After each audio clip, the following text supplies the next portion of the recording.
(38화) 줄거리. 남만 정벌을 마치고 군사를 거두어 돌아가자마자 제갈량은 천자에게 출사표를 올리고 북벌에 나선다. 이에 위나라 군주 조예는 부마 하우무를 도독으로 삼아 내보내는데 정벌길에서 이른의 조자룡은 힘을 떨쳐 5장수를 참하고 제갈량은 지략으로 세계성을 빼앗는다. 생포된 하우무는 겨우 빠져나와 도망치고 위나라 진영에 뜻밖의 기재에 강유가 등장하는데 공명은 개교로 효성이 지극한 강유를 항복시켜 아군으로 거둬들이고 자신의 평생 배운 바를 전수시키고자 한다. 한편 위나라 왕랑이 공명을 설득시키려다 공명의 불호령에 급사하고 하우무에 이어 도독이 된 조진과 부도독 곽해는 패배를 씁쓸하게 받아들인다.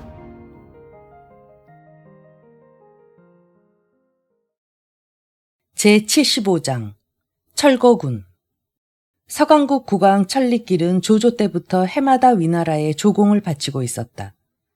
당시 천리길의 수하에는 일문일무가 있다 하여 이름난 사람 둘이 있었으니 문가는 곧 승상으로 있는 아단이요 무가는 원수인 월길이었다. 곽해가 조진에게 말한다. 서강 사람들은 태조 시절부터 해마다 입공했으며 문왕제께서도 그들에게 은혜를 더하셨습니다. 저희가 이제 험준한 곳에 은고에 지키면서 사자를 지름길을 통해 서강으로 들여보내어 구원을 요청하고 화친을 허락하면 강인들은 반드시 병력을 일으켜 촉의 배후를 습격할 것입니다. 아군이 그때 대병을 일으켜 앞뒤로 협공하면 어찌 크게 이기지 못하겠습니까? 조진이 이를 따라 사람을 보내 서신을 가지고 서강으로 밤낮없이 달려가게 하였다. 이때 위나라 사자가 황금과 진주와 서신을 가지고 서강국에 도착해 먼저 아단 승상을 찾는다. 예물을 주고 구원을 요청하는 뜻을 자세히 말한다. 아단이 사자를 이끌고 국왕을 만나 서신과 예물을 바쳤다. 천리길이 서신을 읽고 나서 사람들과 상의하니 아단이 말한다. 우리와 위나라는 평소에 서로 왕래했는데 이제 조도독이 구원을 청하고 게다가 화친을 허락하니 마땅히 허락해야 할 것이옵니다. 천리길이 그 말을 따라 곧 아단과 월길 원수에게 명하여 서강병 15만을 일으키니 모두 활과 쇠뇌, 창칼, 진려, 철퇴 등의 무기를 잘 다루었다.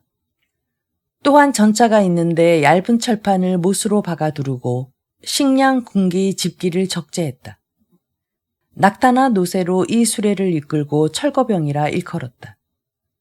두 사람이 국왕에게 작별하고 병력을 영도해 곧장 서평관을 친다. 서평관을 지키는 촉장수 한정이 급히 사람을 보내며 문서를 가지고 공명에게 알리게 했다. 공명이 보고를 듣고 장수들에게 묻는다. 누가 감히 강병들을 격퇴하러 가겠소? 장포와 관응이 응한다. 저희가 가겠습니다. 두 사람이 간다 하더라도 그쪽 지리가 익숙하지 않을 것이요. 공명이 마대를 불러 말한다. 그대는 평소 강인들의 사정을 잘 알고 그곳에서 오래 살았으니 길을 안내하는 사람을 맡아주시오. 곧 정병 5만을 일으켜 관웅, 장포 두 사람과 함께 가게 했다. 관웅과 장포 등이 병력을 이끌고 며칠 행군하다가 어느새 강병들과 마주쳤다. 관웅이 앞장서 100여 기를 이끌고 산비탈을 올라 바라보니 강병들이 장갑수레들을 머리와 꼬리처럼 잇따라 이르는 곳마다 영체를 만든다. 철거 위에는 병기를 두루 배치해 마치 성과 같아. 관웅이 한참 보아도 적병을 깨뜨릴 계책이 없어 영체로 돌아와 장포 마대와 상의하니 마대가 말한다. 일단 내일 교전해보고 저들의 허실을 살펴 따로 의논합시다. 다음날 이른 아침 병력을 세 갈래로 나눠 관웅이 중앙을, 장포가 왼쪽을, 마대가 오른쪽을 맡아 세 갈래에서 일제히 진격했다. 서강병 진지에서 월길 원수가 손에 철퇴를 들고 허리에 보조궁을 메고 말을 몰아 용맹을 떨치며 나온다. 관웅이 세 갈래 병력을 불러 곧장 나아갔다. 갑자기 강병이 양쪽에 나타나 중앙에서 철거들이 밀물처럼 몰려 나오더니 국로를 일제히 빗발치듯 쏘아대어 촉병들이 대패했다. 마대와 장포의 양쪽 군사가 먼저 달아나고 관웅이 이끄는 군사들을 서강병들이 포위해 서북쪽으로 들어갔다. 관흥이 포의 한가운데에서 자충우돌하나 탈출하지 못한다. 철거들이 밀집해 둘러싼 것이 마치 성벽과도 같았다. 촉병들이 너나 없이 서로 돕지 못했다. 관흥이 산골짜기 쪽으로 길을 찾아 달아났다. 점점 저녁이 가까워지는데 검은 깃발을 휘날리며 벌떼처럼 군사들이 몰려온다. 강족 장군 한 사람이 손에 철퇴를 들고 크게 외친다. 어린 장수는 거기 섰거라. 내가 바로 월길 장수다. 관흥이 급히 앞으로 달아나며 힘껏 말을 몰아 채찍을 가하지만 계곡에 가로막힌다. 하는 수 없이 말머리를 돌려 월길과 싸우러 간다. 그러나 관흥이 결국 간담이 서늘해져 맞서지 못하고 계속 물속으로 달아났다. 월길이 따라붙어 철출을 내리치려는 것을 관흥이 급히 피하지만 말의 사타구니에 맞아 말이 물속으로 고꾸라지니 관흥이 물속으로 떨어졌다. 그런데 갑자기 한바탕 함성이 울리며 배후에서 월길이 그의 말과 함께 아무 까닭 없이 물속으로 넘어진다. 관흥이 물속에서 겨우 일어나 바라보니 물가에서 어느 대장이 강병들을 물리치고 있다. 관흥이 칼을 들고 월길을 베려는데 월길이 물보라를 튀기며 달아난다. 관흥이 월길의 말을 붙잡아 물가로 끌고 올라갔다.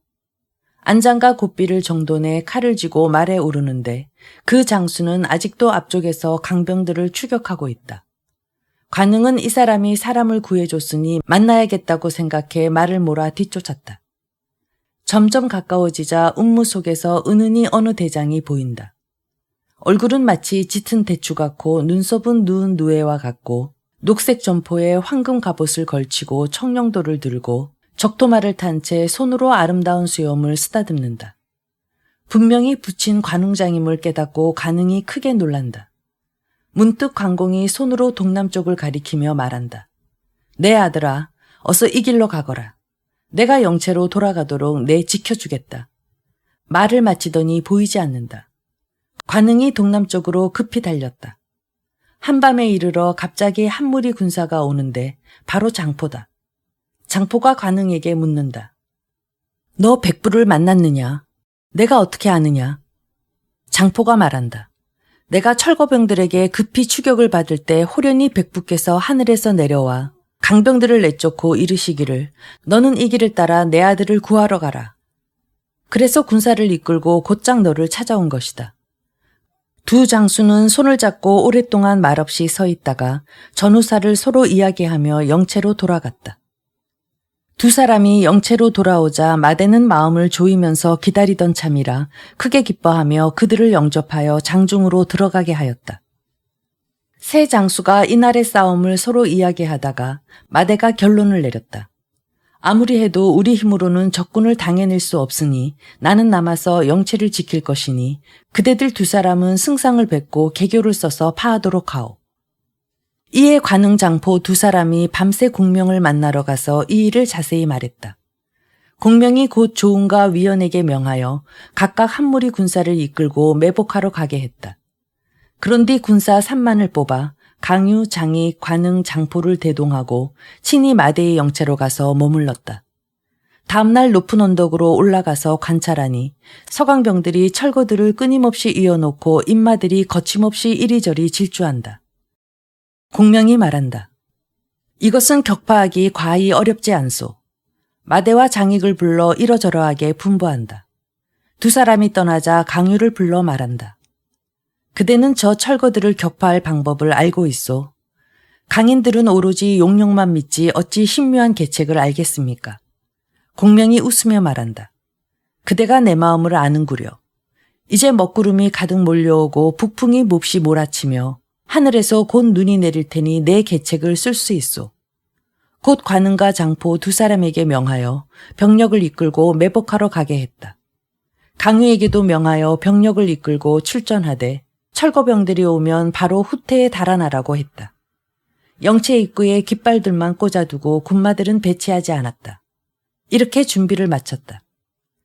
이때가 10월 말인데 과연 하늘에서 큰 눈이 내리기 시작했다. 강유가 군사를 이끌고 나가니 월길이 철거병들을 이끌고 온다. 강유가 즉시 달아나자 강병들이 영체 앞까지 뒤쫓는다. 강유가 영체 뒤로 달아난다. 강병들이 곧장 영체 밖까지 와서 살펴보니 영체 안에서 북과 검은고 소리가 들리는데 사방에 아무도 없이 깃발만 꽂혀 있어 급히 월길에게 돌아가 알린다. 이에 월길이 의심해 감히 함부로 진격하지 못했다. 아단 승상이 말한다. 이것은 제갈량의 속임수로 거짓으로 의병을 쓴 것뿐이니 공격해야 하오. 월길이 병력을 이끌고 영체 앞까지 오니 공명이 검은고를 들고 수레 위에 올라 있는 것만 보인다. 월길이 몇 길을 이끌고 영체로 들어가자 공명이 뒤쪽으로 달아난다. 강병들이 영체 안으로 몰려 들어와 곧장 뒤쫓아 산 어귀를 지나자 작은 수레가 은은히 마을 속으로 돌아 들어간다. 아단이 월길에게 말한다. 저들 병력이 매복한들 두려워할 것이 못돼요. 곧 대병을 이끌고 뒤쫓는다. 다시 강유의 병력도 함께 눈 덮인 땅에서 달아나고 있다. 월길이 크게 노해 병사들을 다그쳐 급히 추격했다. 산길에 눈이 온통 내렸는데 그 평탄한 것이 한눈에 들어온다. 한창 뒤쫓고 있는데 갑자기 촉병들이 산 뒤에서 나온다. 아단이 말한다. 이까지 작은 병력을 어찌 두려워하겠소. 병사들에게 어서 전진하라고 독촉하며 앞으로 출발한다. 그런데 마치 산이 무너지고 땅이 꺼지는 듯한 소리가 한바탕 들리더니 강병들이 모두 구덩이 속으로 굴러 떨어진다. 배후에서 철거병들이 막 달려오다가 급박하게 멈추려 하지만 급히 정지하기 어려워 한데 밀려오다가 서로 짓밟는다. 뒤따르던 병사들이 급히 돌아가려는데 오른쪽에서 장포가, 왼쪽에서 관응이, 양쪽에서 군사가 튀어나와 수많은 세뇌로 일제히 사격한다. 배후에서 강유, 마대, 장익, 세 갈래 병사들도 쇄도한다. 철거병들이 큰 혼란에 빠졌다. 월길 원수가 뒤쪽 산 골짜기로 달아나다가 관응과 바로 마주쳐 겨우 1안 만에 관응이 칼을 들어 큰 소리와 함께 휘둘러 베어버리자 말 아래로 떨어져 죽는다. 아단 승상도 어느새 마대에게 사로잡혀 큰 영체로 압송되어 온다. 강병들이 사방으로 달아나기 시작했다. 공명이 군막 안으로 들어가니 마대가 아단을 끌고 온다. 공명이 무사들에게 소리쳐 그의 결박을 풀어주고 술을 내려 놀란 마음을 가라앉혀주며 좋은 말로 달랜다. 아단 승상이 그 은덕에 깊이 감동하니 공명이 말한다. 내 주공은 바로 대안의 황제요. 이제 네게 명하여 역적을 토벌하는데 그대는 어찌 역적을 돕는 것이요. 이제 그대를 풀어줄 테니 돌아가 그대 주공을 설득하시오. 우리나라와 그대 나라는 이웃나라로서 영원히 맹호를 맺고 다시는 반적의 말을 들어서는 아니 될 것이요. 곧 사로잡힌 강병들과 수레와 말, 무기를 모조리 돌려주며 모두 그들 나라로 돌아가도록 풀어주었다. 서강 사람들 모두 고마워 절을 올리며 떠났다. 공명이 이군을 이끌고 밤새 기산의 대체 쪽으로 가며 관응과 장포도로 군사를 이끌고 먼저 가게 했다. 한편으로 사람을 보내어 천자께 표를 올려 승첩의 소식을 아래게 하였다. 한편 조지는 날마다 강인들의 소식을 기다리는데 문득 길가에 매복해 정찰하던 군사가 와서 알린다. 촉병들이 영체를 옮기고 군사를 수습해 길을 떠났습니다. 곽희가 크게 기뻐하며 말한다. 이것은 강병들이 공격하자 퇴각한 것이요. 이에 곧 양쪽으로 나누어 뒤쫓는다. 앞에서 촉병들이 어지러이 달아나고 있어 위나라 군사들이 그 뒤를 추격한다. 선봉 조준이 쫓고 있는데 호련히 함성이 크게 울리며 한 무리 군사가 튀어나온다. 앞장선 대장 위연이 크게 외친다. 반적들은 달아나지 마라.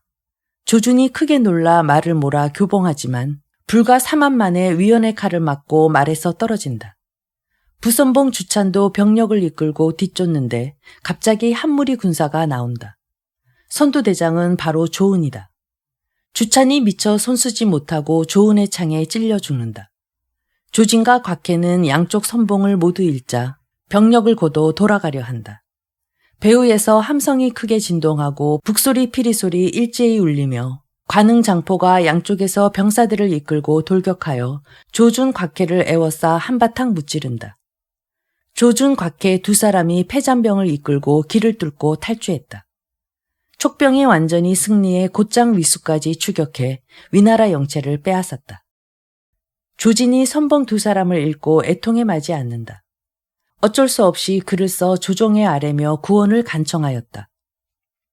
한편 위나라 군주 조회가 조회를 여는데 측근 신하가 아랜다. 대도독 조진이 촉병에게 수차례 패하여 선봉 2사람을 잃고 강병들도 무수히 꺾여 그 형세가 몹시 위급하옵니다. 이제 표를 올려 구원을 요청하니 청컨대 폐하께서는 헤아려 처리해 주소서. 조회가 깜짝 놀라 신하들에게 적군을 물리칠 계책을 급히 묻는다. 화음이 아랜다. 모름지기 폐하께서 어가를 타고 친정을 하시며 제후를 크게 모으고 사람들 모두 어명을 따른다면 격퇴할 수 있을 것이옵니다. 그렇지 아니하면 장안을 잃고 관중이 위급해질 것입니다. 태부 종효가 아랜다. 무릇 장수된 자는 지력이 남달라야 사람들을 다룰 수 있습니다. 손자가 이르기를 저를 알고 나를 알면 100번 싸워 100번 이긴다 했습니다. 신이 헤아리기에 조진은 비록 용병을 오래 했으나 제갈량의 맞수는 아니옵니다. 신이 온 집안을 걸고 한 사람을 청거하겠나이다. 그리하면 촉병을 격퇴할 수 있을 것이온데 폐하께서 받아들이실지 모르겠사옵니다. 조회가 말한다. 경은 원로 대신이니 어진 인물이 있어 촉병을 격퇴할 수 있다면 어서 그를 불러와 짐의 걱정을 풀어주시오. 종효가 아랜다.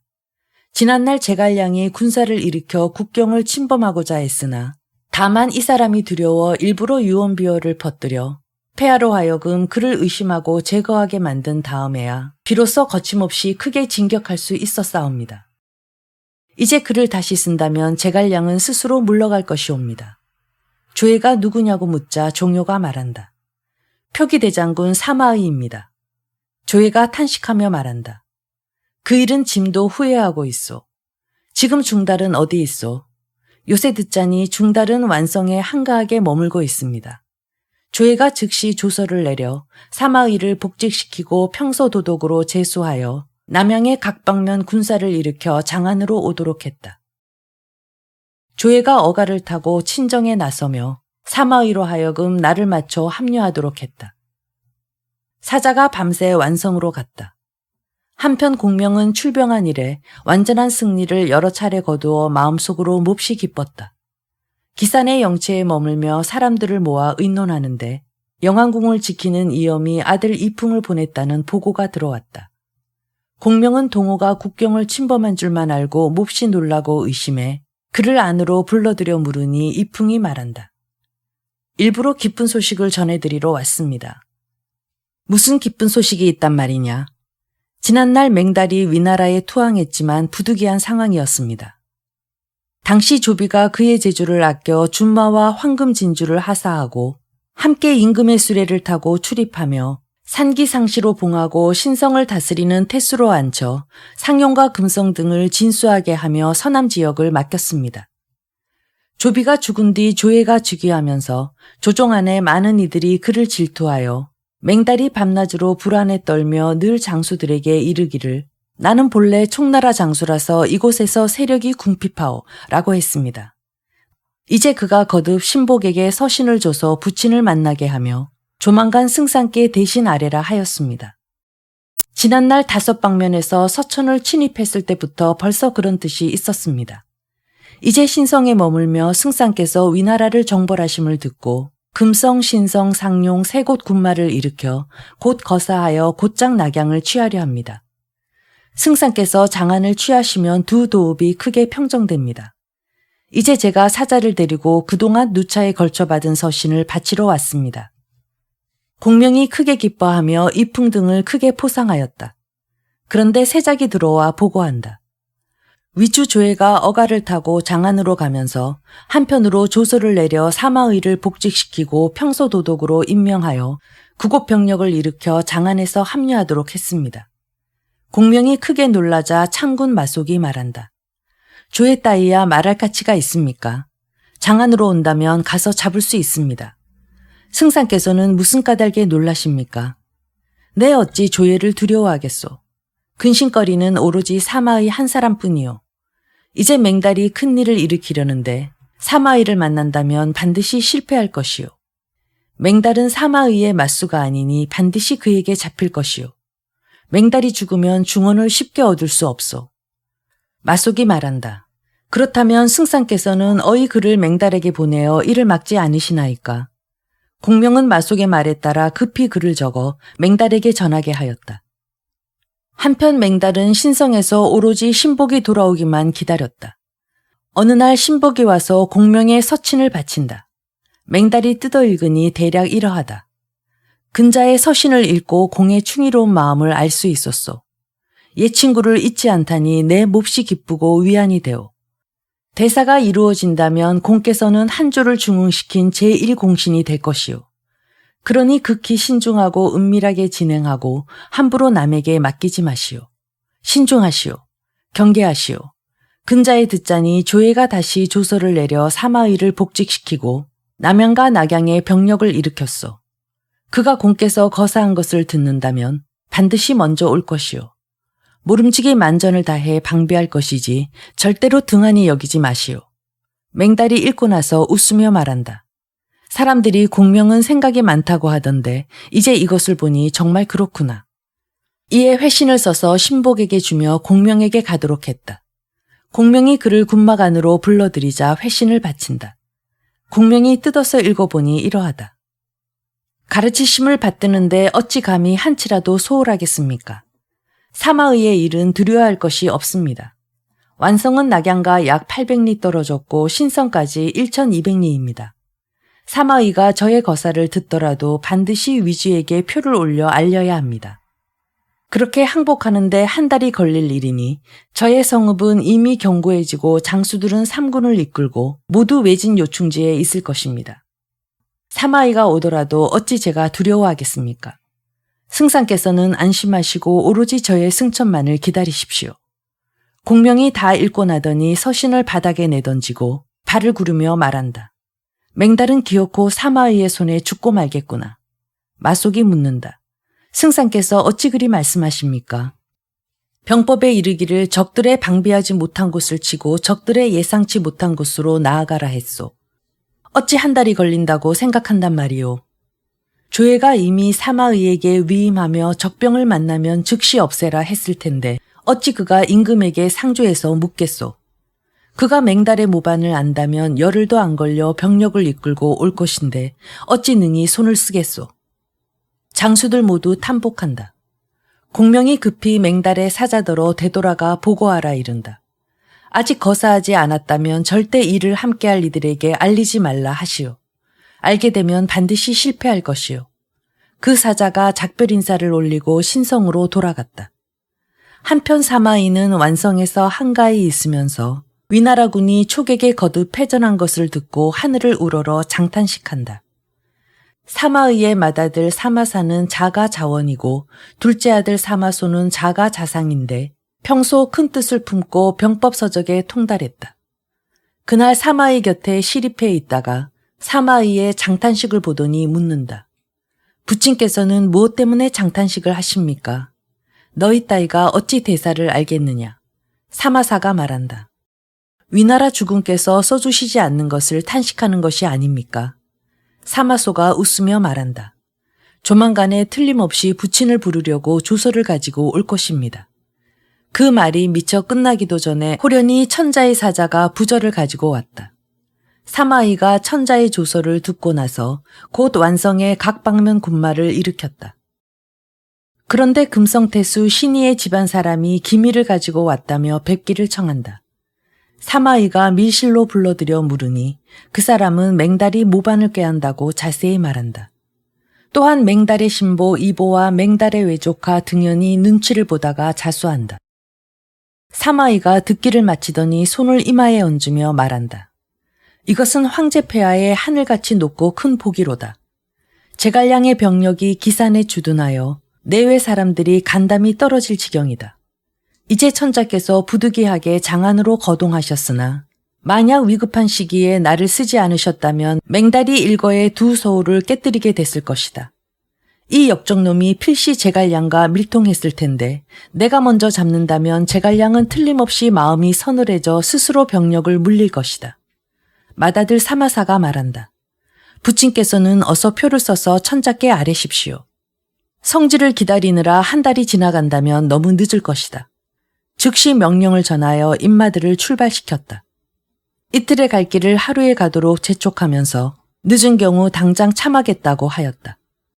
동시에 군사참모 양기에게 명하여 경문을 지니고 밤새 신성으로 가서 맹달 등에게도 진군 준비를 지시하여 그들이 의심하지 않게 만들었다. 양기가 먼저 가고 사마의가 그 뒤 출병했다. 행군한 지 이틀에 이르러 산비탈 아래에서 한 무리 군사가 돌아 나온다. 바로 우장군 서왕이다. 그가 말에서 내려 사마의에게 이야기한다. 천자께서 어가를 타고 장안으로 오시어 친히 촉병을 맞으시려는데 지금 도독께서는 어디로 가시오? 사마의가 목소리를 낮추어 말한다. 지금 맹달이 모반하여 그를 잡으러 갈 따름이오. 서왕이 말한다. 내가 선봉을 맡겠소. 사마의가 크게 기뻐하며 병력을 한데 모은다. 서왕이 선봉을 맡고 사마의는 후군에 머물고 두 아들이 후미를 지킨다. 다시 이틀을 더 가자 정찰병이 맹달의 신복을 사로잡아 공명의 회신을 압수하여 사마의에게 보이러 가져온다. 사마의가 말한다. 내 너를 죽이지 않을 테니 처음부터 세세히 이야기하여라. 그 사람이 어쩔 수 없이 공명과 맹달 사이에 왕복한 일을 일일이 고한다. 사마의가 공명의 회신을 읽어보더니 크게 놀라 말한다. 세간에 능력 있는 사람들은 모두 같구나. 내 계책을 공명이 먼저 알아차렸지만 다행히 우리 천자께서 복이 있어 이런 소식을 손에 넣는구나. 맹달은 이제 아무것도 못할 것이다. 이리하여 사마의는 더욱 군사를 재촉하니 밤을 낮에 이어 앞으로 나아갔다. 한편 맹달은 신성에 머물며 금성태수 신의, 상용태수 신탐과 약속하여 날을 맞추어 거사하기로 한다. 신탐신이 두 사람은 허락하는 척하고 날마다 군마를 조련하며 오로지 위나라군이 오기만을 기다려 곧바로 내응하려 한다. 이러면서 오히려 맹달에게는 군기와 군량을 아직 완비하지 않은 까닭에 거사할 기일을 감히 약속할 수 없다고 보고하지만 맹달은 이를 믿어 의심하지 않는다. 그런데 갑자기 참군 양기가 왔다 하므로 맹달이 성안으로 불러들였다. 양기가 사마의의 군령을 전한다. 사마도독께서 천자의 조서를 받들어 각 방면 군사를 일으켜 촉병을 격퇴하려 하오. 태수께서는 휘하 군마를 소집하여 도독으로부터 작전 배치를 기다리시오. 맹달이 묻는다. 도독께서 언제 출발하시오? 지금쯤 아마 완성을 떠나 장안으로 갔을 것이오. 맹달이 속으로 기뻐하며 생각한다. 나의 대사가 이루어지겠구나. 연회를 베풀어 양기를 환대한 뒤 성밖까지 배웅하고 즉시 신의와 신탐에게 알리기를 내일 거사하여 대안의 깃발로 바꿔달고 각 방면 군마들을 동원하여 낙양을 점령할 것이라 한다. 그런데 갑자기 성 밖에서 흙먼지가 하늘을 찌르며 어디서 오는지 모를 병력이 몰려온다. 맹달이 성 위로 올라 바라보니 한 무리 군사들이 우장군 서왕이라 적힌 깃발을 앞세우며 성 아래로 몰려든다. 맹달이 크게 놀라 급히 조교를 끌어올린다. 서왕이 말을 타고 멈추지 않고 해자 근처까지 달려와 크게 외친다. 역적 맹달은 어서 항복하라. 맹달이 크게 노하여 급히 활을 잡아당겨 쏜 곳이 서왕 이마에 명중하여 위나라 장수들이 구출하여 간다. 성 위에서 화살을 마구 쏘자 위나라 병사들이 퇴각한다. 맹달이 성문을 열고 추격하려는데 사방에서 깃발들이 하늘의 해를 가리며 사마의의 병력들이 몰려온다. 맹달이 하늘을 우러러 길게 탄식한다. 참으로 공명이 생각한 것을 벗어나지 않는구나. 이에 성문을 닫고 굳게 지킨다. 한편 서왕은 맹달의 활을 이마에 맞고 군사들에게 구출돼 한중으로 와서 화살촉을 뽑고 치료를 받지만 그날 저녁 숨지니 그때 나이 59이다. 사마의가 사람을 시켜 서왕의 관을 낙양으로 옮겨 안장했다. 다음날 맹달이 성 위에 올라 두루 살펴보니 위나라 병력이 사방에서 철통같이 포위했다. 맹달이 안절부절 못하고 의심스러워 안정하지 못하는데 두 갈래 병력이 성밖 멀리서 몰려온다. 깃발 위에 크게 신탐신이라고 적혀있다. 맹달이 구원병이 온 줄로만 알고 황망히 휘하 병력을 이끌고 성문을 활짝 열고 급히 나간다. 신탐과 신이가 크게 외친다. 반적은 달아나지 마라. 어서 목숨을 내놓아라. 병고가 생긴 것을 알고 맹달이 말머리를 돌려 성 안으로 급히 달아나지만 성 위에서 화살을 아래로 난사한다. 이보와 등연 두 사람이 성 위에서 크게 꾸짖으며 말한다. 우리가 벌써 이 성을 바쳤다. 맹달이 길을 뚫고 달아나니 신탐이 뒤쫓는다. 맹달이 사람도 지치고 말도 지쳐 미처 손쓸 틈도 없이 신탐의 창에 찔려 말 아래 구르니 신탐이 그 목을 매단다. 나머지 군사들은 모두 항복했다. 이보와 등연이 성문을 활짝 열어 사마의를 맞이해 성 안으로 들인다. 백성들을 위모하고 군사들을 위로한 뒤 곧 사람을 보내 위나라 군주 조예에게 알린다. 조예가 크게 기뻐하며 맹달의 목을 낙양으로 보내 저작거리에 매달아 무사람들에게 보인다. 신탐과 신의에게 관직을 더해주고 사마의를 따라 출정하도록 했다. 이보와 등연에게는 신성과 상용을 지키게 명했다. 한편 사마의는 병력을 이끌고 장안성 밖에 진을 치고 주둔한다. 사마의가 성 안으로 들어가 위나라 군주를 만난다. 조예가 크게 기뻐하며 말한다. 짐이 한때 현명하지 못한 탓에 방간지계에 잘못 빠졌던 것을 후회에 맞이 않소. 이제 맹달이 반역한 것은 만약 경이 아니었다면 두 서울을 모두 잃었을 것이오. 사마의가 아랜다. 반란의 조짐을 신의가 밀고 간 것을 듣고 폐하께 표를 올려 아뢰려 했으나 표를 올리며 왕복하느라 지체될까 두려운 까닭에 폐하의 성질을 기다리지 않고 밤낮 없이 간 것이옵니다. 폐하께 주하고 기다렸다면 제갈량의 계략에 빠지고 말았을 것이옵니다. 말을 마치고 공명이 맹달에게 회신한 밀서를 사마의가 바치니 조예가 읽고 나서 크게 기뻐하며 말한다. 경의 학식은 손자와 오자를 뛰어넘는구려. 이에 황금올부를 하사하며 기밀을 요하는 중대사를 만나는 경우 따로 알릴 것 없이 즉시 실행하라 한다. 사마의에게 출간하여 촉병을 격파하러 가도록 명하니 사마의가 아랜다. 제가 대장을 한 사람 청거에 선봉으로 삼고 싶습니다. 경이 청거하려는 이가 누구요? 우장군 장압이 임무를 맡을 수 있사옵니다. 조예가 웃으며 말한다. 짐도 글을 쓰려던 참이요. 곧 장압을 선두부대의 선봉으로 삼아 사마의를 따라 장안을 떠나 촉병을 격파하러 가도록 했다. 제76장 검은고를 타서 적을 물리치다. 한편 위나라 군주 조예가 장압을 선봉으로 삼아 사마의와 더불어 출정시킨다. 동시에 신비와 손내 두 사람에게 병력 5만을 거느리고 조진을 돕게 하니 천자의 조소를 받들고 간다. 한편 사마의는 20만 대군을 이끌고 관문을 나와 진을 치고 선봉 장압을 군막 안으로 불러 말한다. 제갈량은 평생에 걸쳐 조심하며 아직껏 감히 급하게 일을 한 적이 없소. 내가 용병을 했다면 먼저 자오곡을 따라 곧장 장안을 취하여 일찌감치 오랜 시간을 벌었을 것이요. 그가 지략이 없는 것이 아니라 다만 행여나 잘못될까 두려워 기꺼이 모험하지 못한 것이요. 이제 모름지기 야곡으로 군사를 내보내어 미성을 취하러 올 것이요. 미성을 취하면 반드시 병력을 두 갈래로 나눠 1군은 기곡을 취할 것이요. 내 이미 경문을 보내어 자단에게 명하여 미성을 막아서 지키고 만약 적병이 오더라도 출전하지 말라 하였소. 또한 손내와 신비에게 명하여 기곡 입구를 차단하여 만약 적병이 온다면 곧바로 기습하라 하였소. 이제 장군은 어디로 진병하실 생각이요? 내가 평소 알고 있기로는 진령 서쪽에 한 줄기 길이 있는데 그곳을 가정이라 읽었소. 주변에 성이 하나 있으니 이름하여 연류성이요. 이 두 곳은 모두 한중 지방의 목구멍 같은 것이요. 제갈량은 자단이 무방비하리라 여기고 틀림없이 이곳으로 진격할 것이요. 나와 그대가 곧바로 가정을 취한다면 양평간 쪽에서 멀지 않소. 우리가 가정의 주요 길목을 차단하여 그들의 식량 수송로를 끄는 것을 제갈량이 안다면 농서 일대를 안전하게 지킬 수 없어 그는 반드시 밤을 새서라도 한중으로 돌아갈 것이요.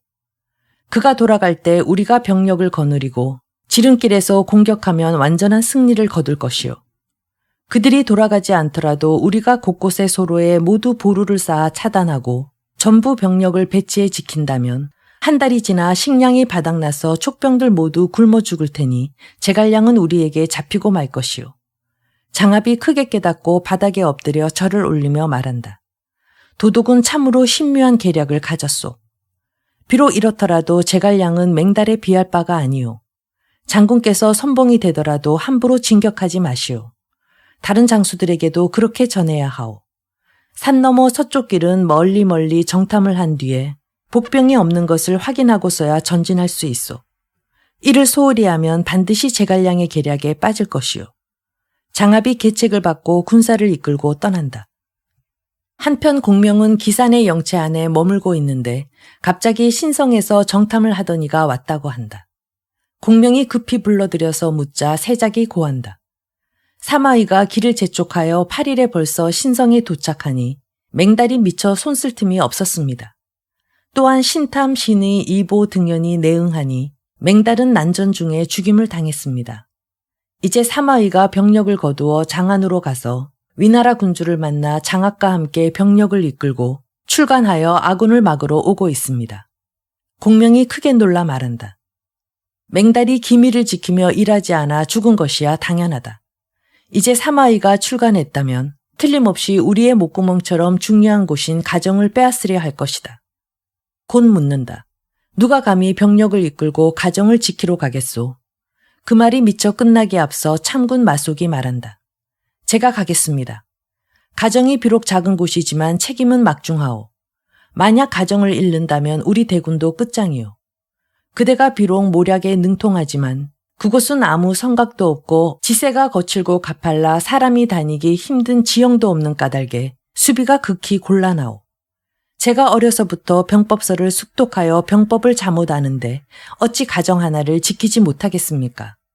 사마의는 얕볼 사람이 아니오. 게다가 선봉장 장압은 바로 위나라의 이름난 장수요. 그대가 대적할 수 있을지 걱정스럽소. 사마의 장압 따위야 말할 것도 없고 거기에 더해 조예가 친히 온들 무엇이 두렵겠습니까? 만약 잘못을 저지른다면 저희 집안 모두를 처형하십시오. 군중에는 농담이 없는 법이요. 바라옵건대 굴령장을 쓰겠습니다.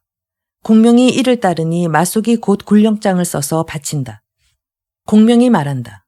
내 그대에게 2만 5천의 정예 병력을 주고 상장을 한 사람 뽑아 그대를 돕도록 하겠소. 즉시 왕평을 불러 분부한다. 내 평소 그대가 늘 조심스러운 것을 알기에 특별히 이 중대한 임무를 맡기오. 그대는 조심하고 삼가면서 그곳에 영체를 세울 때 반드시 중요한 길목에 세워 적병들로 하여금 쉽게 지나가게 하지 마시오. 영체를 세우고 나서 곧바로 사방팔방의 지리 형상을 그린 도본을 내게 보내시오. 모든 일을 상의를 마친 뒤 실행할 것이지 함부로 쉽게 하지 마시오. 그곳을 무사히 수비한다면 이것이야말로 장안을 점령하는 가장 큰 공이 될 것이오. 주의하고 또 주의하시오. 두 사람이 절을 올려 작별하고 병력을 이끌고 떠난다. 공명이 깊이 생각하더니 두 사람이 실수할까 두려워 다시 고상을 불러 말한다. 가정 동북쪽에 성이 하나 있으니 이름하여 연료성인데 외진 산속 좁은 길에 있소. 그곳에 군사를 주둔할 만하오. 내 그대에게 병력 1만을 줄 터이니 그 성으로 가서 주둔하시오. 가정이 위급하면 바로 병력을 이끌고 구원하시오. 고상이 병력을 이끌고 간다. 공명이 다시 생각하니 고상도 장압의 적수가 못 되는지라 반드시 대장 한 사람을 뽑아 가정의 우측에 주둔시켜야 방어할 수 있겠구나. 곧 위원을 불러 휘하 병력을 이끌고 가정의 뒤쪽으로 주둔하러 가라고 한다. 위원이 말한다. 제가 선봉이 되어서 마땅히 적병을 앞장서 격파해야 하거늘 어찌 저를 안정되고 한가한 곳에 두려고 하십니까? 선봉으로 적병을 격파하는 것이야 편장 따위나 할 일일 따름이요. 이제 그대에게 명하여 가정의 군사를 돕고 양평간의 요충도로를 맡아 한중으로 통하는 목구멍을 모두 지키게 하는 것이니 이것이야말로 큰 임무요. 어찌 안한한 곳이라 하겠소. 그대는 절대 이를 소홀히 여겨 대사를 그르치지 마시오. 반드시 조심하고 또 조심하시오. 위원이 크게 기뻐하며 병력을 이끌고 간다. 공명이 비로소 안심하여 조은과 등지 두 사람을 불러 분부한다. 이제 사마이가 출병했으니 지난날과 상황이 다를 것이오. 그대 두 사람은 각각 일군을 이끌고 기곡으로 나아가 허장성세로 적군을 혼란시키는 역할을 하시오. 위나라 병력과 조우하거든 반드시 싸우고 때로는 싸우지 않아 적병의 마음을 혼란시키시오. 내 직접 대군을 통솔하여 야곡에서 곧바로 미성을 취하러 가겠소. 미성을 취하면 장안도 깨뜨릴 수 있게 되오. 두 사람이 명을 받고 떠난다. 공명이 강유에게 선봉을 맡겨 야곡에서 출병한다. 한편 마속과 왕평 두 사람의 병력이 가정에 이르자 지형을 살피는데 마속이 웃으며 말한다. 승상께서 무엇 때문에 걱정이 많으시단 말이오. 이깟 산소 외진 곳에 위병들이 무슨 까닭에 감히 오겠소. 왕평이 말한다. 비록 위나라 군사들이 감히 오지 않더라도 이곳 5갈래의 길의 입구에 영체를 세워야 하니 즉시 군사들에게 명하여 나무를 베어서 목책을 만들어 오래 버틸 계책을 강구해야 하오. 이 길목이 어찌 영체를 세울 자리라고 말씀하시오. 이곳 주변에 산이 하나 있는데 그 산은 사방이 모두 끊기고 게다가 수목이 극히 넓게 펼쳐져 참으로 하늘이 내린 험준한 곳이오. 그 산 위로 올라가 군사를 주둔하겠소. 참군께서 틀리셨소. 이 길목에 병력을 주둔하고 성벽을 쌓아 올린다면 적병이 모두 10만이 몰려온들 능히 뚫고 지나갈 수 없소.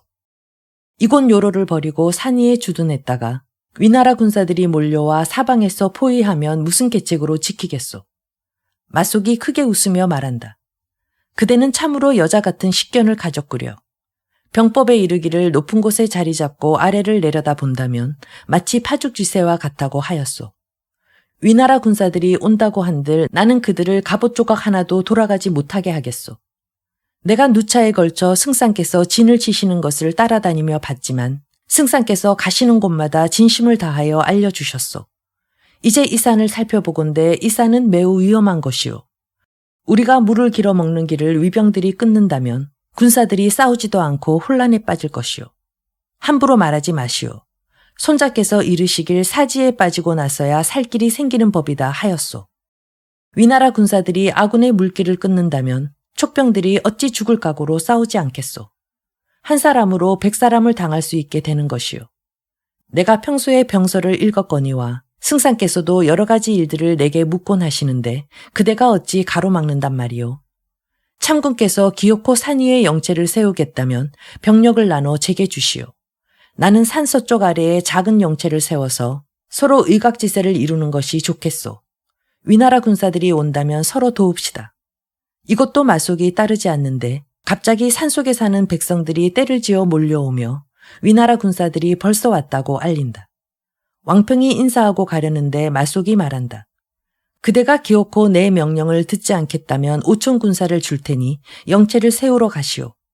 내가 위나라 군사를 격파하기를 기다려 승상 면전에서 공로를 나눌 생각은 마시오. 왕평이 병력을 이끌고 산에서 10리 떨어진 곳에 영체를 세웠다.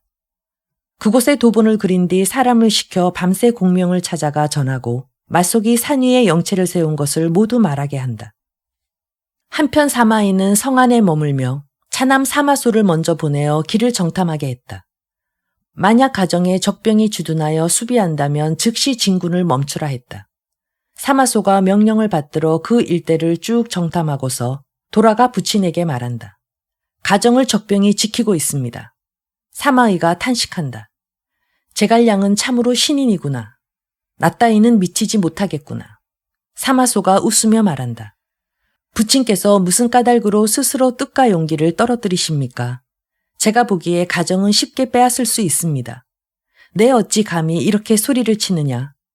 제가 직접 정탐해보니 길을 막는 채책이 없고 군사들은 모두 산 위에 주둔해 있었습니다. 이런 까닭에 그들을 격파할 수 있음을 알았습니다. 사마이가 크게 기뻐하며 말한다. 적병이 정말로 산 위에 있다면 하늘이 나로 하여금 공을 이루게 만듭니다. 곧 옷을 갈아입고 백여기를 이끌고 직접 보러 갔다. 이날 밤 하늘이 맑고 달이 밝은데 곧장 산 아래 이르러 주위를 한번 쭉 둘러보고서야 돌아간다. 마속이 산 위에서 이를 보더니 크게 웃으며 말한다. 저자에게 명운이 있다면 이 산을 포위하러 오지는 않을 것이다. 장수들에게 명령을 전하기를 적병이 몰려왔을 때 산 정상에서 붉은 깃발을 흔드는 즉시 사방에서 모두 내려가 공격하라고 했다. 한편 사마이가 영체 안으로 돌아와 사람들을 시켜 어느 장수가 가정을 지키는지 알아보게 하니 돌아와 보고한다. 그는 바로 마량의 아우 마속입니다. 사마이가 웃으며 말한다. 헛된 명성만 있지 평범한 재능을 가졌을 뿐이구나. 공명이 이런 인물을 쓰다니 어찌 이를 그르치지 않겠느냐. 다시 묻는다.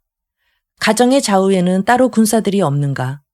산에서 10리 떨어진 곳에 왕평의 군사들이 영체를 세워 주둔하고 있습니다. 사마이가 이에 장압에게 명하여 일군을 이끌고 왕평이 구원하러 오는 길을 차단하도록 한다. 또한 신탐 신의 두 사람에게 명하여 양갈래의 병력을 이끌고 산을 포위하여 먼저 마실 물길을 끊도록 한다.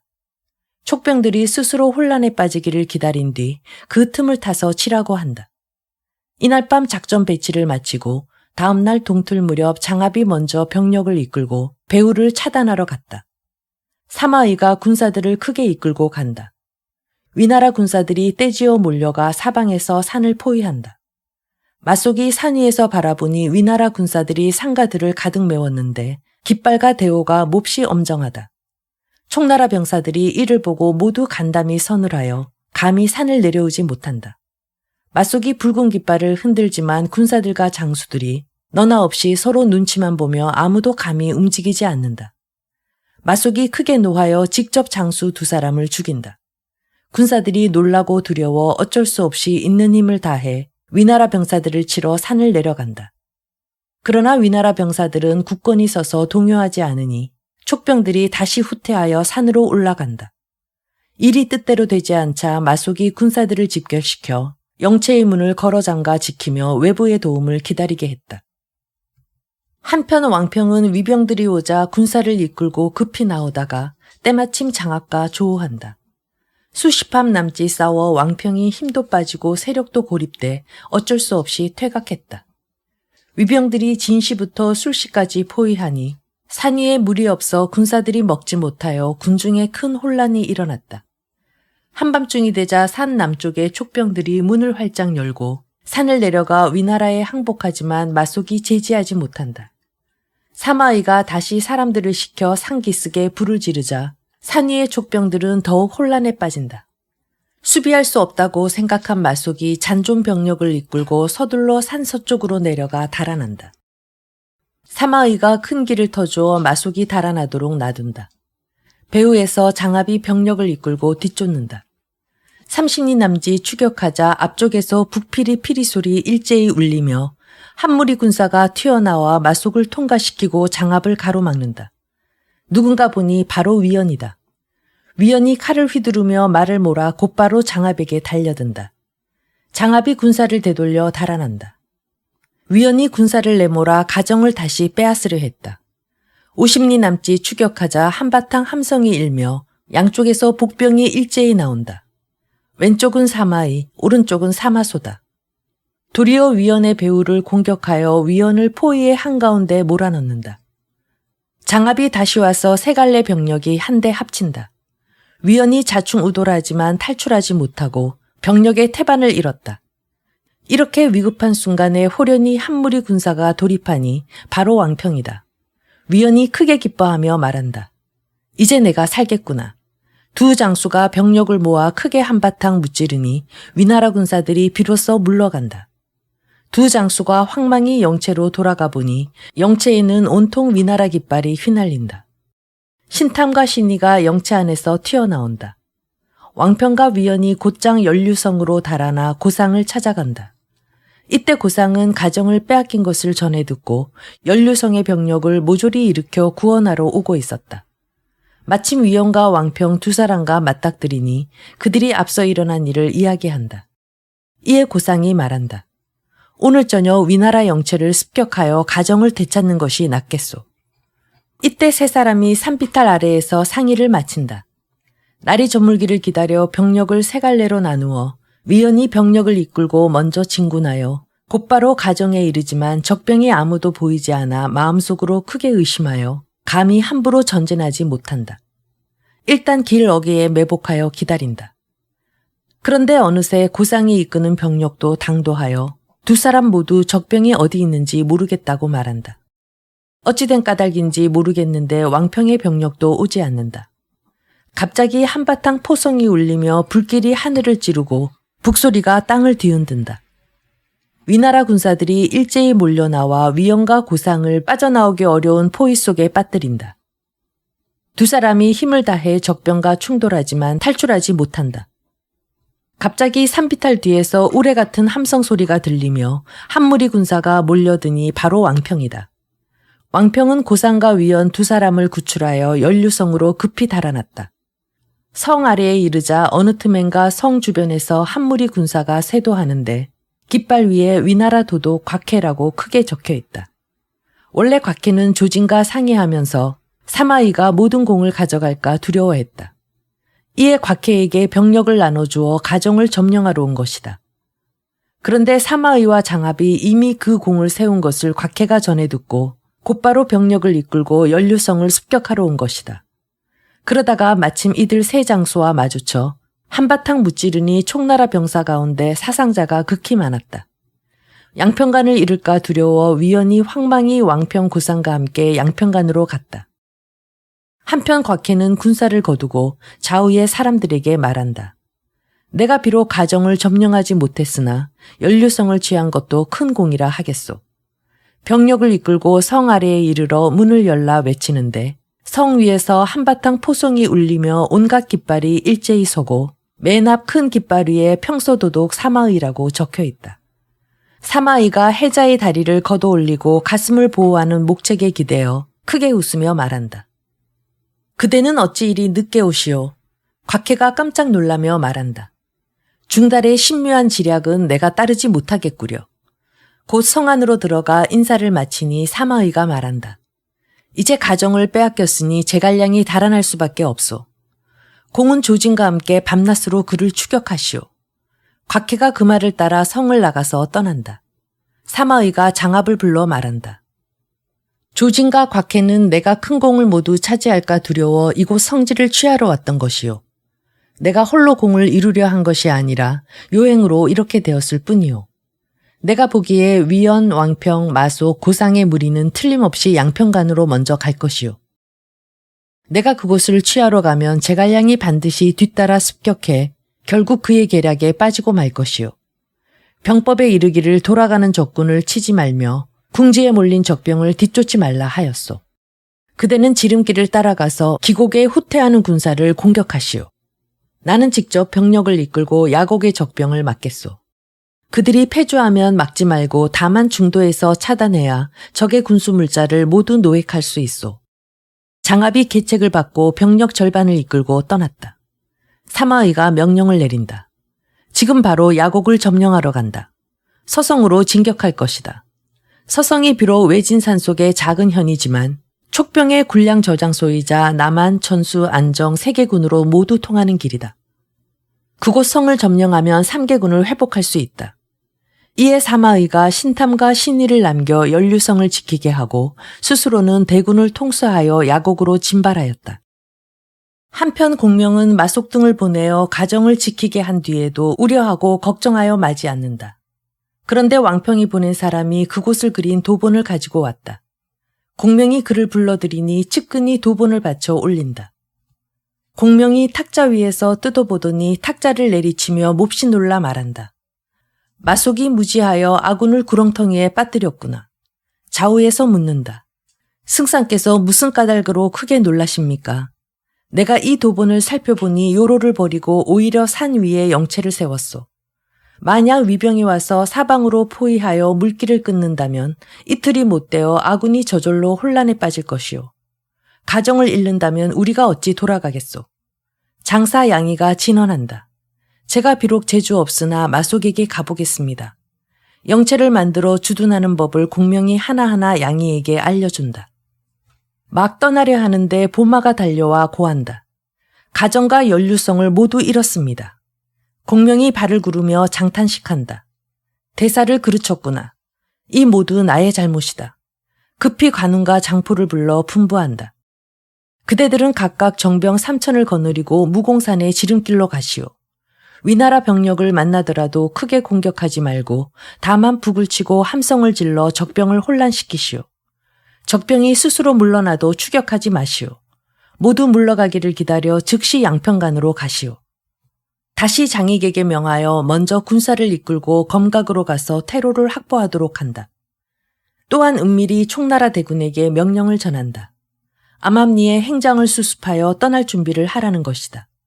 또한 마대와 강류에게 명하기를 후미를 차단하고 먼저 산골짜기에 매복하여 다른 군사들이 모두 퇴각을 마치면 비로소 철수하라 하였다. 다시 신복들에게 명하여 천수, 남한, 안정 세 고을로 길을 나눠 들어가 관리와 군민들을 모두 한증 지역으로 이동시키게 했다. 다시 신복을 시켜 기현으로 가서 강위의 노무를 모시고 한중으로 들어가게 했다. 공명이 이렇게 지시를 마치고 먼저 병력 5천을 거느리고 서성현으로 가서 양초를 운반하려 했다. 그런데 갑자기 10여 차례나 급보가 날아드니 사마의가 이끄는 15만 대군이 서성으로 벌떼처럼 몰려오고 있다는 것이다. 이때 공명 곁에는 대장이 아무도 없고 오로지 한 무리 문감만 있고 휘하의 군사 5천도 이미 절반은 군량을 운반하도록 떠나보내어 성 안에는 겨우 2,500명의 군사만 있었다. 이러한 소식을 관리들이 듣고 모두 얼굴이 하얗게 질린다. 공명이 성벽을 올라 바라보니 과연 흙먼지가 하늘을 찌르며 위나라 군사들이 두 갈래로 나뉘어 서성현으로 쇄도한다. 공명이 명령을 전하여 지시하기를 각종 깃발을 모두 감추고 장수들은 제각기 성벽의 방어시설을 수비하며 함부로 출입하거나 큰 소리로 떠드는 이는 즉시 참할 것이라 한다. 4개 성문을 활짝 열고 성문마다 20명의 군사를 백성으로 가장하여 길거리를 청소하게 했다. 위나라 군사들이 오더라도 멋대로 행동하지 말라고 지시하며 공명 자신이 따로 계책을 낼 것이라 한다. 이에 공명이 학창의를 입고 윤건을 머리에 쓰더니 작은 동자 둘을 데리고 검은고를 가지고 성벽 위에 정로 앞에서 난간에 기대어 향불을 태우며 검은고를 뜯는다. 한편 사마의의 전초 부대가 성 아래로 정찰을 와서 이러한 모습을 보고 서둘러 사마의에게 알리지만 사마의는 웃으며 믿지 않는다. 곧 3군의 진격을 멈추고 스스로 급히 말을 몰아 먼 거리에서 바라본다. 과연 공명이 성로 위에 앉아 웃는 모습으로 검은고를 잡고 유유자적하게 향을 불사르며 검은고를 연주하고 있다. 왼쪽에 동자 하나는 보검을 받들고 있고 오른쪽에 동자 하나는 주미를 잡고 있다. 성문 안팎에서 20남짓의 백성이 머리를 숙인 채 물을 뿌리고 빗자루로 쓰는데 역시 유유자적하다. 사마이가 이를 보고 크게 의심이 들어 곧 중군으로 가서 지시하기를 후군을 정군으로, 정군을 후군으로 역할을 바꾸어 북쪽 산길로 물러나라고 한다. 둘째 아들 사마소가 말한다. 틀림없이 제갈량에게 아무 군사도 없어 저러는 것이 아니겠습니까? 부친께서는 어찌 바로 병력을 물리치십니까? 제갈량은 평생 신중하여 여태껏 함부로 모험하지 않았다. 이제 성문을 활짝 열었으니 모름지기 매복이 있을 것이다. 아군이 진격한다면 그 계략에 걸려들 것이다. 너 따위가 어찌 알겠느냐. 어서 물러나야 한다. 이에 두 갈래의 병력이 모두 퇴각했다. 위나라 군대가 멀리 떠나자 공명이 손뼉을 치며 웃는다. 깜짝 놀라지 않는 관리가 아무도 없다.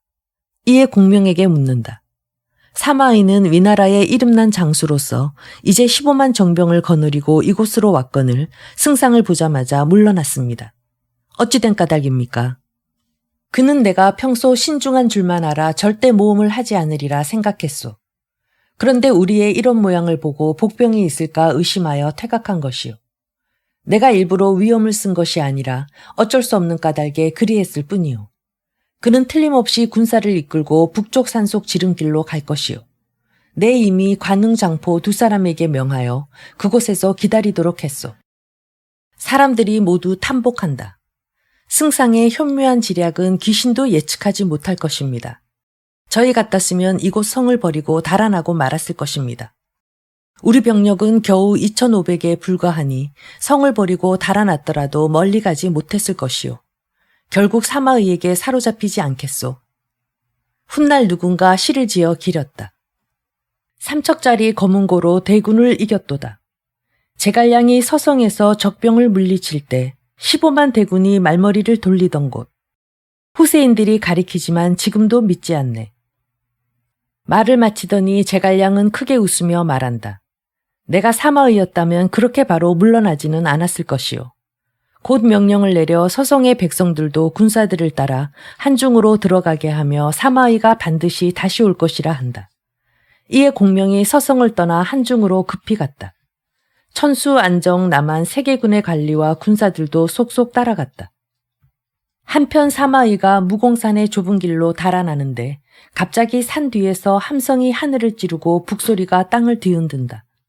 사마의가 두 아들을 돌아보며 말했다. 내가 아까 떠나지 않았으면 반드시 제갈량의 계책에 빠졌겠구나. 그런데 큰 길로 한 무리 군사가 몰려온다. 깃바리에 큰 글씨로 우호위사 호익장군 장포라고 적혔다. 위나라 병사들이 모두 갑옷을 버리고 창을 끌며 달아났다. 한마장을 못 가 산골짜기 안에서 함성이 땅을 뒤흔들고 북소리 피리소리가 하늘을 울리는데 앞쪽에 큰 깃바리에 자호위사 용양장군 관흥이라 적혔다. 산골짜기에서 잇따라 소리가 들리니 도대체 촉병들의 숫자가 얼마나 되는지 알 수가 없다. 위나라 군사들이 더욱 의심하여 감히 오래 머물지 못하고 모조리 치중을 포기하고 달아났다. 관흥과 장포 두 사람이 모든 군령을 준수하여 감히 추격하지 않고 군수 물자와 군량과 말먹이 풀을 많이 노획하여 돌아갔다. 산골짜기에 온통 촉병인 것을 보고 사마의가 감히 큰 길로 나오지 못하고 마침내 가정으로 돌아갔다. 이때 공명이 후퇴한 것을 들은 조진이 서둘러 병력을 이끌고 뒤쫓는다. 산 뒤에서 한 차례 포성이 울리더니 촉병들이 상가들을 가득 덮은 채 몰려온다. 앞장선 대장은 바로 강요와 마대다. 조진이 크게 놀라 급히 군사를 물리는데 위나라 선봉장 진조를 벌써 마대가 참했다. 조진이 병력을 이끌고 마치 놀란 쥐처럼 되돌아서 달아나니 이 틈을 타서 촉병들이 모두 밤새 한중으로 돌아갔다. 한편 조은과 등지의 복병은 기곡으로 통하는 길에 있었다. 공명이 군사를 물리라는 명령을 전하니 조은이 등지에게 말한다. 아군이 후퇴한 것을 위군이 안다면 반드시 추격할 것이요. 내가 먼저 일군을 거느리고 그 뒤에 매복할 테니 공께서 나의 깃발을 앞세우며 서서히 퇴각하시오. 내가 한 걸음 한 걸음마다 호송해 주겠소. 한편 곽해는 병력을 거느리고 다시 기곡으로 통하는 길로 돌아가며 선봉장 소홍을 불러 분부한다. 총나라 장수 조은은 몹시 용맹스러워 대적할 리가 없으니 그대는 조심해서 대비하시오. 소홍이 흔연히 말한다. 도도께서 기꺼이 도와주시면 제가 조자룡을 잡겠습니다. 이에 선두병력 3천을 이끌고 기곡으로 돌입한다. 금방 촉병을 따라잡는데 산비탈 뒤쪽에서 갑자기 나타난 붉은 깃발에 흰 글씨로 조은이라 적혔다. 몇 리 못 가서 함성이 크게 일며 또 한 무리 군사가 튀어나온다. 앞장선 대장이 창을 꼬나지고 말을 몰며 크게 호통친다. 내 놈이 조자룡을 몰라보겠느냐. 소홍이 크게 놀라 말한다. 어떻게 여기에도 조은이 있단 말이냐. 미처 손쓰지 못한 채 조은의 창에 찔려 말 아래 죽어 나뒹굴고 나머지 군사들은 괴멸되어 흩어진다. 조은이 계속 전진하는데 배후에서 다시 한 무리 군사가 나타나니 바로 각회의 부하장수 만정이다. 위나라 군사가 급히 추격하자 조은이 말을 멈춰 세우고 창을 꼬나진 채 길 어귀에 서서 적장과 교전하려고 기다린다. 만정이 조은을 알아보고 감히 전진하지 못한다. 조은이 하늘이 저물기를 기다려 비로소 말머리를 돌려 천천히 퇴각한다. 곽해의 병력이 도착하자 만정은 조은이 여전히 용맹하기 그지없어 가까이 가지 못하고 있다고 말한다. 곽해가 군사들에게 급히 추격하라고 하자 만정이 장사 수백 기를 이끌고 추격한다. 이들이 어느 큰 숲에 이르자 갑자기 뒤에서 누군가 큰 소리로 호통친다. 조자룡이 여기 있다. 깜짝 놀라 말에서 떨어져 죽은 이가 100여 명이고 나머지는 고개를 넘어 달아났다. 만정이 힘껏 달려들지만 조은이 쏜 화살이 투구의 술에 명중하니 놀라서 계곡 물속으로 굴러 떨어진다. 조은이 창끝으로 만정을 가리키며 말한다. 내 너의 목숨을 살려줄 테니 돌아가거라. 어서 곽해도로 추격하여 오라고 말하여라. 만정이 목숨을 구하여 돌아갔다. 조은이 수레와 인마를 호송하여 한중으로 가면서 도중에 아무런 손실도 입지 않았다. 조진과 곽해는 세계군을 탈환하여 전공으로 삼았다. 한편 사마의는 병력을 나눠 진격하는데 이때 이미 총나라 군사들은 모조리 한중으로 가버린 뒤다. 사마의가 한 무리 군사를 이끌고 다시 서성으로 가니 그곳에 남은 백성들이나 외진 산속의 은자들이나 모두 말하기를 공명이 겨우 2,500의 군사만 성안에 가진 데다 군사들을 이끌 무장은 아무도 없어 몇몇 문관만 있었을 뿐 아니라 따로 병력을 매복하지도 않았다고 한다. 무공산의 어느 백성이 고한다. 관흥과 장포는 제각기 단지 3천의 군사를 거느리고 산을 돌아 나와 함성을 지르고 북소리만 요란하게 급히 추격했지만 역시 따로 돕는 군사가 없어 감히 교전하지 못한 것입니다. 사마의가 후회에 마지 않으며 하늘을 우러러 탄식한다. 나는 공명에 미치지 못하는구나. 사마의는 이어 백성들을 위무한 다음 군사를 거느리고 장안으로 돌아갔다. 제77장 읍참마속. 사마의는 군사를 돌려 장안으로 돌아오자 궁궐로 들어가 위나라 군주를 뵈니 조에는 그의 공을 치하한다. 오늘날 농서지방의 여러 군을 다시 얻은 것은 모두 경의 공이요. 사마의가 아랜다. 이제 총나라 군사가 모두 한중에 있어 아직까지 저들을 모조리 소탕하지 못하였나이다. 신에게 대군을 주시면 힘을 합쳐 서천을 수복하여 폐하께 보답하겠나이다. 조회가 크게 기뻐하며 사마의에게 즉시 병력을 더해준다. 그런데 반열에서 한 사람이 나오며 아랜다. 신에게 한 가지 계책이 있사오니 좋기 총나라를 평정하고 오나라를 항복시킬 수 있사옵니다. 하고 장담하였다.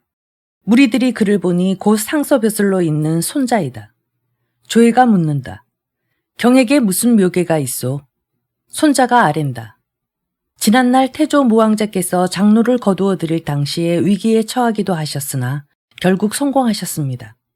일찍이 신하들에게 말씀하시기를 남정 지역은 참으로 지형이 험한 곳으로 하늘이 내린 감옥이요 라고 하셨습니다. 야곡을 지나는 길은 500리에 걸친 석혈이어서 결코 군사를 부릴 만한 곳이 못 되옵니다. 이제 천하의 병력을 모두 일으켜 총나라를 정벌하려고 하면 곧 동쪽 오나라가 침범할 것입니다. 차라리 현재의 병력을 나누어 대장들에게 요충지를 지키게 하면서 실력을 배양하며 적당한 시기를 기다리는 것만 못하옵니다. 불과 몇 년이 지나지 않아 중원은 나날이 번성하고 오나라 총나라는 틀림없이 서로 해칠 것이니 그때 그들을 도모한다면 어찌 승산이 없겠사옵니까? 조회가 이에 사마의에게 묻는다. 경의 생각으론 이 의견이 어떠하오? 하고 물으니 사마의가 아랜다. 손상서에 말한 바가 지극히 마땅하옵니다. 조회가 그 말을 따라 사마의에게 명하여 장수들을 뽑아보내어 곳곳에 요충지를 지키게 하고 각해와 장압을 남겨 장안을 지키게 하였다. 삼군을 크게 호개하고 어가를 타고 낙양으로 돌아갔다. 한편 공명은 한중으로 되돌아가 군사들을 점호하는데 다만 조은과 등지 두 사람만 보이지 않아 마음속으로 몹시 근심한다. 이에 관은과 장포에게 명하여 각각 한 무리 군사를 이끌고 접응하도록 하였다. 두 사람이 몸을 일으키려는데 문득 누군가 알리기를 조은과 등지가 사람 한 명, 말 한 필 잃지 않고 왔다는 것이다. 또한 군수 물자나 각종 무기 등도 전혀 유실하지 않았다고 한다. 공명이 기뻐하며 몸소 장수들을 이끌고 맞이하러 나갔다. 조은이 황망히 말에서 내려 땅에 엎드려 말한다. 패전한 장수를 어찌 승상께서 수고롭게 멀리 맞이하러 나오십니까? 공명이 조은을 급히 부축하여 일으키며 손을 잡고 말한다. 현명한 이와 어리석은 이를 내가 분별하지 못하여 이렇게 된 것이요. 곳곳의 병사와 장수들이 모두 패전하고 손실을 입었는데 오로지 자룡만이 사람 한 명, 말 한 필 잃지 않다니 어찌 된 일이요. 등지가 고한다. 제가 병력을 이끌고 먼저 가고 자룡께서 홀로 후방을 차단하고 적장을 참하여 공을 세우니 적들이 놀라고 두려워했습니다. 이런 까닭에 군수 물자나 각종 집기를 유실하지 않았습니다. 참으로 장군답구려. 공명은 곧 황금 50근을 조은에게 준다. 또한 비단 1만 필을 조은의 부하 병졸들에게 포상한다. 조은이 사양한다. 삼군이 한치의 공도 세우지 못하여 저희 모두 죄를 지었습니다. 그런데도 도리어 포상을 받는다면 이는 승상의 포상과 징벌이 현명하지 못한 것입니다. 우선 국고에 넣어두고 금년 겨울이 오기를 기다려 군사들에게 주어도 늦지 않을 것입니다. 공명이 찬탄한다. 선제께서 생전에 늘 자룡의 덕을 칭찬하셨는데 지금 보니 과연 그렇구려. 이에 공명이 자룡을 더욱 흠모하고 존경하였다. 그런데 마속 왕평 위연 고상이 왔다고 알리니 공명이 먼저 왕평을 군막 안으로 불러들여 꾸짖는다. 내 그대에게 마속과 더불어 가정을 지키라 하였거늘 어찌 제대로 간언하지 않아 이를 그르쳤소. 제가 거듭 길목에 토성을 쌓고 지켜야 한다고 공고했습니다. 그런데 참군께서 크게 화를 내며 따르지 않기에 저 스스로 5,000병력을 이끌고 산에서 10리 떨어진 곳에 영체를 세웠습니다. 위병들이 몰려와 산을 사방으로 포위하므로 제가 병력을 이끌고 10여 차례나 돌격하였으나 번번이 진입할 수 없었습니다. 그날 마치 흙이 무너지고 기와가 깨어지듯 무너져 항복한 이들이 무수하였습니다. 저의 군사는 고립되어 버티기 어려운지라 위원에게 구원을 요청하러 갔습니다. 도중에 산골짜기 안에서 위나라 군사들에게 포위되었으나 제가 죽을 힘을 다해 뚫고 나왔습니다. 이윽고 영체에 가보니 이미 위나라 군사들이 점령한 뒤였습니다. 다시 연류성으로 가는 도중에 고상을 만나 병력을 셋으로 나누어 위나라 영체를 습격하러 가면서 가정을 되찾고자 하였습니다. 그러나 가정으로 가는 길에 적의 보초를 서는 군사가 전혀 보이지 않는 까닭에 의심이 들었습니다. 높은 곳에 올라가서 바라보니 위원과 고상이 위병들에게 포위되어 있어서 제가 즉시 두터운 포위를 뚫고 두 장수를 구출한 뒤 참군과 함께 군사를 한데 합쳤습니다. 저는 양평관마저 빼앗길까 두려워서 서둘러 돌아와 수비하고자 하였습니다. 결코 제가 간언하지 않았던 것이 아닙니다. 승상께서 믿지 못하시겠다면 각부 장교들에게 물어보십시오. 공명이 왕평을 호통쳐서 내보내고 다시 맞속을 불러들이니 맞속이 스스로 몸을 결박한 채 군막 앞에 무릎 꿇는다. 공명이 낯빛을 고쳐 말한다. 그대는 어려서부터 병서를 두루 읽고 전법을 충분히 익혔소. 내가 누차에 걸쳐 거듭 당부하며 가정은 아군의 근본이라고 주의를 주었고 그대도 온 집안에 목숨을 걸고 이러한 중임을 맡았소. 그대가 앞서 왕평의 간언을 들었다면 어찌 이런 재앙이 있었겠소. 이제 패전하고 장수들을 잃고 땅과 성을 빼앗긴 것은 모두 그대의 잘못이오. 만약 군율을 명백히 바로잡지 않는다면 어찌 사람들을 복종시키겠소. 그대가 이제 군법을 어긴 것이니 나를 원망하지 마시오. 그대가 죽은 뒤 그대의 가족에게는 내가 그대의 월급에 따라서 복미를 줄 것이니 그대는 근심하지 마시오. 공명은 좌우의 사람들에게 소리쳐 마속을 끌어내어 참아라고 한다. 마속이 눈물을 흘리며 말한다. 승상께서 저를 아들처럼 보시고 저는 승상을 아버지처럼 여겼습니다. 저의 죽을 죄는 참으로 벗어날 수 없게 되었으나 바라옵건대 승상께서 순임금이 우임금에 붙인 곤을 죽이고도 우임금을 썼던 대의를 생각하신다면 저는 비록 죽더라도 구천에서 아무 한이 없을 것입니다. 말을 마치고 크게 소리내어 온다. 공명이 눈물을 흘리며 말한다. 나와 그대는 그 의가 형제와 같소. 그대의 아들은 곧 나의 아들이니 더 부탁하지 않아도 돼요. 좌우의 사람들이 맞속을 원문 밖으로 끌고 나가 곧 참하려 한다. 참군 장관이 송도에서 오다가 무사들이 맞속을 참하려는 것을 보고 깜짝 놀라 큰 소리로 외치며 사람들을 제지한 뒤 들어와 공명에게 말한다. 지난날 초나라가 장군 득신을 죽이자 진나라 문공이 기뻐했습니다. 아직 천하가 평정되지 않았는데 지모 있는 인물을 죽인다면 어찌 안타깝지 않겠습니까? 공명이 눈물을 떨구며 말한다. 지난날 손무가 천하에서 능히 적군을 제압하고 승리를 거둔 것은 군법을 엄명하게 시행했기 때문이요. 이제 사방이 갈라져 다투어 교전을 막 시작하는데 만약 군법을 폐해야 한다면 무엇으로 도적들을 토벌하겠소? 처형하는 것이 합당하오. 잠시 뒤 무사가 맞속의 수급을 섬돌 아래 갖다 바친다. 공명이 크게 통곡하기를 그치지 않는다. 장안이 묻는다. 이제 맞속이 죄를 지어 이미 군법대로 엄정히 다스렸거늘 승상께서 무슨 까닭으로 통곡하십니까? 내가 맞속 때문에 운 것이 아니오. 생각건대 선제께서 일찍이 백제성에서 위기에 처하셨을 때 내게 당부하시며 맞속은 말이 실제 능력을 넘어서니 크게 서서는 안 된다 하셨소. 이제 과연 그 말씀대로 됐으니 나의 현명하지 못함을 통탄하며 선제의 현명하심을 떠올렸소. 이 때문에 통곡할 뿐이요. 이에 대소장수와 병사들이 눈물 흘리지 않는 이가 없다. 맞속의 향년 39이었다. 이때가 건흥 6년 여름 5월이다. 뒷날 누군가 시를 지었다. 가정을 지키지 못한 죄 가볍지 않으니 맞속의 헛된 용병술 참으로 한심하구나. 원문에 목을 베어 매달아 군법을 어미하고 눈물 닦으며 선제의 현명함을 떠올리네. 한편 공명이 마속을 참한 뒤 그 수급을 각 진영마다 두루 보이고 실로 꿰매어 시체에 봉합하여 관을 갖추어 장례를 치렀다. 공명 스스로 제문을 지어서 제사를 올렸다. 마속의 집안 식구들을 각별하게 위로하고 마속의 월급에 따라 농미를 주었다.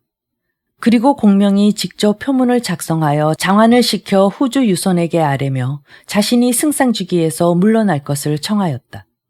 장환이 성도로 돌아가 후주를 만나러 들어가 공명의 표장을 진상하였다. 후주가 뜯어서 읽어보니 이러하다. 신은 본래 범용한 재주를 가졌을 뿐인데 분수에 넘치는 자리에 앉아서 친히 지휘권을 잡고 삼군을 독려하였습니다. 능히 법을 가르치고 밝히지 못하고 일을 함에 있어서 신중하지 못하여 마침내 가정에서 명령을 어기고 기곡에서 지키지 못하게 만들었사옵니다. 모든 허물은 신이 명철하지 못하고 사람을 제대로 알아보지 못하며 일을 계획할 때 몹시 어리석은 데 있사옵니다. 춘추의 법이 꾸짖음에 지은 죄를 어찌 도망하리이까.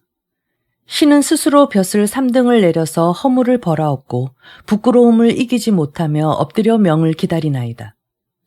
후주는 공명의 표문을 읽고 나자 긴 한숨을 쉬며 말한다. 승부는 병가에서 늘 있는 일이거늘 승상에 어찌 이런 말을 하시오. 시중 비의가 아랜다. 신이 듣자건대 나라를 다스리는 자는 반드시 법을 받들기를 중의한다 하였사옵니다. 만일 법을 행하지 않으오면 무엇으로써 사람을 승복시키리이까? 승상이 패전하여 스스로 강등을 행하는 것은 참으로 마땅한 것이옵니다. 후주가 이를 따라 조서를 내려 공명을 우장군으로 강등하되 승상의 일을 계속 보게 하고 예전처럼 군마를 총지휘하게 하였다. 곧 비의에게 명하여 조서를 가지고 한중으로 가도록 했다. 벼슬의 강등을 허락하는 조서를 공명이 받자 비의가 공명이 부끄러워 얼굴을 붉힐까 걱정하여 공명을 추켜 세운다. 총나라 백성들이 승상께서 처음에 위나라 4개현을 빼앗은 것을 알고 몹시 기뻐했습니다. 공명이 낯빛을 고쳐 말한다. 무슨 말씀이시오? 얻었다가 다시 잃은 것은 같을 수가 없소. 공이 이것으로 나를 위로한다면 참으로 나를 얼굴이 붉어지도록 부끄럽게 만들 따름이요. 비의가 다시 말한다.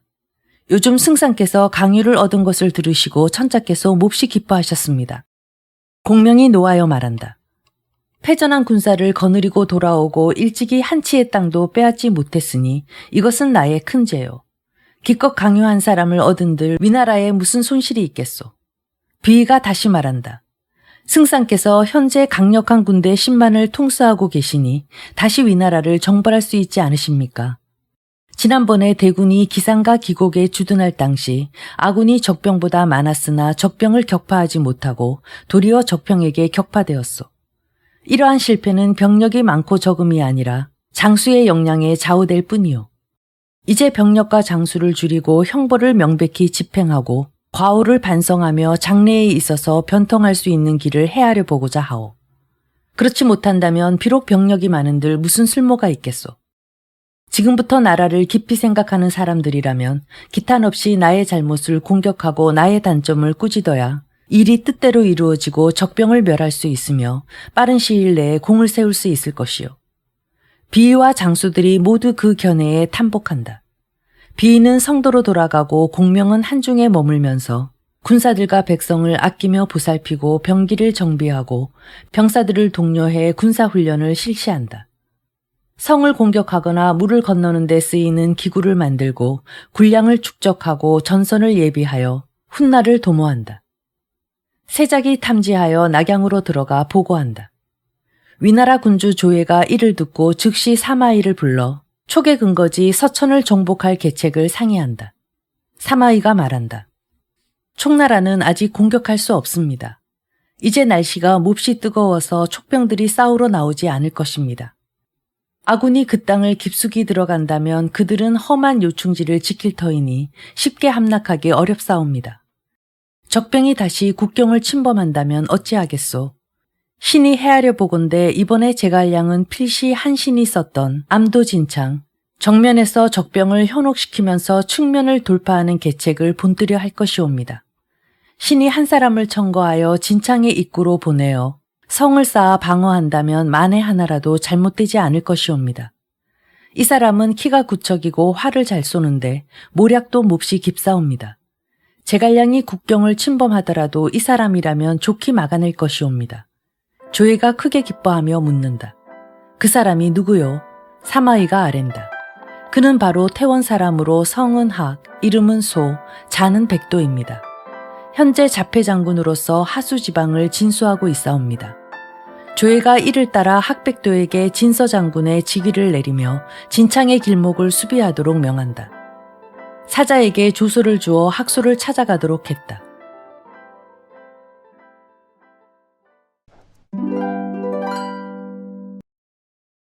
삼국지 인물열전 14 서황 관우 이후 삼국의 제1명장 말보다 행동하는 무장 서황은 중국 후한말 삼국시대 위나라의 장군으로 본래는 양봉의 휘하였으나 조조의 헌제 구출 작전 이후 조조의 무장이 된 인물입니다. 서황은 무예뿐 아니라 전략과 판단력에 뛰어났습니다. 조조의 장수들은 대규모 전투 경험이 많은 지휘관이나 전략가가 많은데 그 가운데서도 서황은 무예와 지략을 갖춘 최고 정점에 있는 장수였습니다. 조조는 서황이 관우를 대항해 이겼을 때 나의 30년 용병 인생과 역사 속의 용병수를 통틀어 봐도 멀리까지 달려가 바로 여러 겹의 포위망 속으로 뛰어들어 붕괴시킨 이는 없었다. 게다가 번성과 양양성을 포위한 것은 거성과 중묵성의 아기에게 당한 것보다도 심했으니 장군의 공은 손모와 전향절을 뛰어넘는다고 치켜세울 정도였습니다. 불패신하, 이기는 싸움을 하는 무장. 서황은 이기는 싸움을 하는 무장으로 백전불패의 신하를 만든 무장입니다. 그는 군사들을 이끌 때 멀리까지 적의 동태를 파악해 이기지 못할 것 같으면 기다렸다 싸웠고 승세를 타 추격을 하면 장병들에게 밥 먹을 틈도 주지 않고 몰아붙였습니다. 병사들이 식사 시간조차 없는 것은 모두 서황 때문이다 라고 불평할 정도로 승리의 기회를 정확히 판단할 줄 아는 무장이었습니다. 특히 그는 불필요한 소모는 피하면서 일단 호기를 잡으면 집요하게 파고들었습니다. 서황은 일생을 전장에서 보내며 수많은 전투를 승리로 이끌었습니다. 원무에서 도적을 토벌해 비장군에 임명된 것을 시작으로 여포, 알량, 문추, 한범을 토벌했고 답동과의 싸움에도 참여했습니다. 관도대전 때도 크게 활약해 원소군의 군량을 탈취했습니다. 오소를 급습했을 때와 마초 한수와의 결전에서는 테러를 차단해 두 군세를 말려 죽였습니다.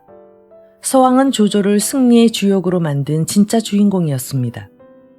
그는 수많은 전투에서 공을 세웠지만 늘 언행을 조심히 했고 조조를 만난 뒤 충성할 시간도 적다며 교우관계도 넓지 않았으며 파벌을 만들지 않았습니다. 철저한 공사구별. 서황은 간우가 비록 적이었지만 같은 고향 사람으로 서로 아끼고 존경했습니다. 번성 전투에서는 먼 거리에서도 서로 말을 주고받았는데 평범한 이야기였을 뿐 군사적인 일은 말하지 않았습니다. 그런데 어느 날 관우가 서황과의 옛 인연에 대한 이야기를 들추자 서황이 말에서 내려 말합니다. 관운장에 머리를 얻어오는 자에게는 상금으로 1천군을 주겠다. 관우가 놀라 두려워하며 서황에게 대영 이것이 무슨 말씀이오? 하고 묻자 서황은 나는 오늘 위왕 조조의 명을 받고 왔소. 군우와의 교우는 사사로운 것이며 이것은 나란 일이니 감정 때문에 나란 일을 그르칠 수는 없소. 라고 말하며 관우를 격파하고 폐주시킵니다. 수많은 전적과 용맹함을 보여줬음에도 서황은 허무한 죽음을 맞습니다. 역사서에는 서황이 병에 걸려 죽은 것으로 나오지만 소설 삼국지 연의에서는 서황이 도망가는 맹달에게 화살을 맞아 죽습니다. 아마 나간중이 관우를 격파한 인물이어서 미워해 각색한 것이 아닌가 추측해 봅니다.